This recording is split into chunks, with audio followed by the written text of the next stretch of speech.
We are going to call the recommending meeting to order.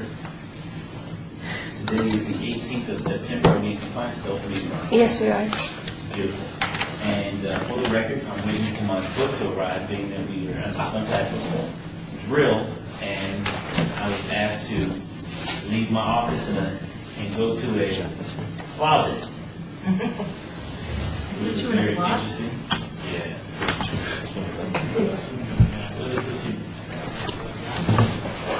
Okay, you're sharing.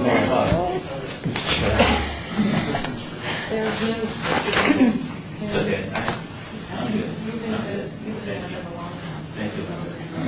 All right. We will now move to the first item of business.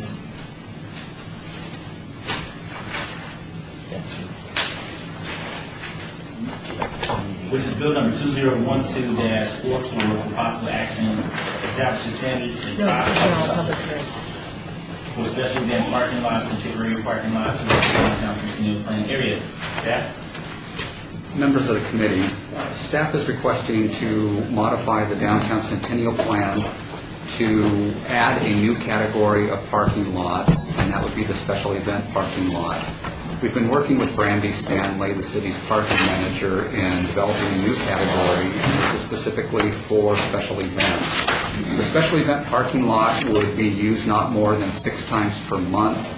We would issue a temporary commercial permit for that, and in terms of the surfacing, they could be paved or unpaved, but they would be subject to Department of Air Quality standards, and I'll get into that in just a moment.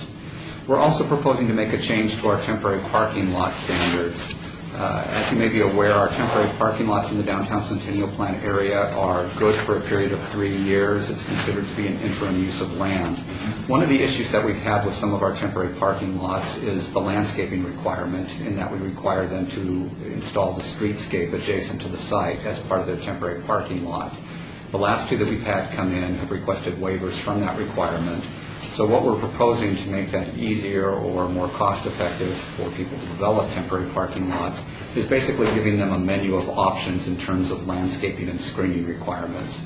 So for temporary parking lots, the change that we're proposing is they would either do the streetscape or interior landscaping or a perimeter buffer or a screen fence or any combination of those things. So basically we give them a number of different options, which should be easier for them to comply with those standards. Those are the 2 major changes that we're proposing to make under this ordinance. I do have one change to the language in our special parking lots that I'd like you to consider. We have sent this for review to the Department of Air Quality, and they have requested some minor change to the language that we're proposing. I've got this here in red for you. Thank you. What they have requested is that we change the language starting about line 25 of your ordinance on page 1, if you've got that, or in section F, as I've got before you here. Basically, I've changed the sentence to read, the lot may be paved or unpaved. Unpaved lots shall be subject to the requirements established by the Clark County Department of Air Quality. And with that change, they would be supportive of this ordinance. And I would request your approval. Happy to take any questions. Is there anyone here from the public wishing to speak? If so, please come forward, say your name for the record. Seeing none, council. Would it make sense to say that this amendment requirements of the Clark County Department of Air Quality or its successor agency? That would make sense as well, in case it changes names or somehow is... It apparently has changed names here. Yes, it has. Would you be amenable to that? Absolutely. Why are we doing this? 2 reasons. Number 1, to address the waivers that we've had over the past couple of years with temporary parking lots. By being more flexible with our standards, we believe that we can make it easier for people to comply. The second one was relative to, we don't have any language in our code right now for special event parking lots. That's something that our city's parking manager has requested that we adopt. And also what we've seen going on down in the Arts District, particularly with First Fridays, is being able to establish a permitted special event lot so that we don't have questions or confusions or issues with towing down in that area. So it will help to address those needs.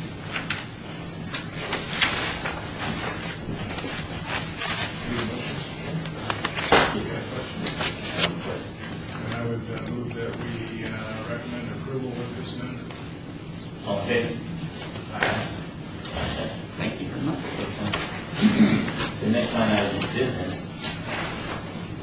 is Bill number 2012-45 for possible action updates to regulations pertaining to the downtown transportation center to reflect the change in its location and name proposed by Bradford R. Jervin.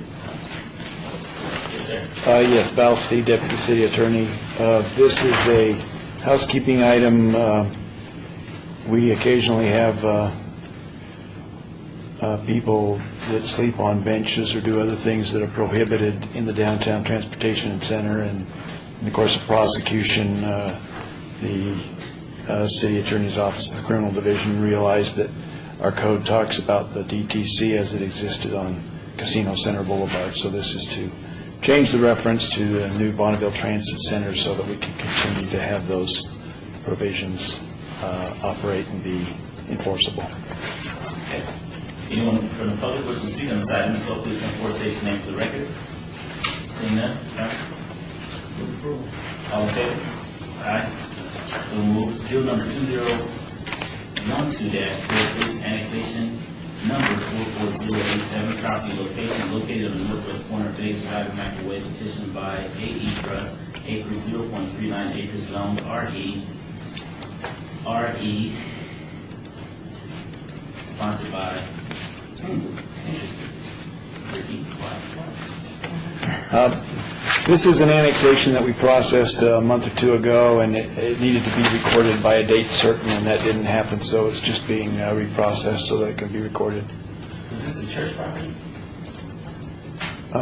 Yes, on Vegas On Drive. Vegas Drive? Yes, where they need to service. Okay. Because I was going to say, I thought I already handled this. You already did. You did so well that All right, okay.